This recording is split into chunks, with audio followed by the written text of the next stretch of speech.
आपण नाटक आहे किंवा मग अभिनय या क्षेत्रामध्ये सुरुवातीपासूनच होते. परंतु खऱ्या अर्थानं तुम्ही महाराष्ट्रभर प्रकाश झोतात आले, चला हवा हवा येऊ द्या या नाटकामुळे. या पर्टिक्युलर आपण पाहतो हे जे काही सीरियल आहे किंवा मग हे जे तुमचं कॉमेडी शो आहे, हां. ते संपूर्ण महाराष्ट्रानं डोक्यावर घेतला. आता त्याच्यामध्ये असलेले जे काही श्रेया बुगडे आहे, तुम्ही जे नाव सांगितले ते भारत गणेश कोरे वगैरे आहे, डॉक्टर साबळे वगैरे आहे.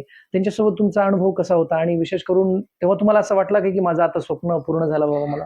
तर खरंच हवा येऊ द्या हा जो प्लॅटफॉर्म आहे, ही जी सीरियल आहे, ही 10 वर्ष सलग चालली बरोबर. आणि मी त्यात 8 वर्ष काम केलं. ते चालण्यामागचं एक वैशिष्ट्य आहे, की हवा येऊ द्यामध्ये सगळे कलाकार हे ग्रामीण भागातले आहेत. बरोबर. दुसरी गोष्ट अशी आहे, की ते फार एकमेकांना सांभाळून घेणारे आहेत.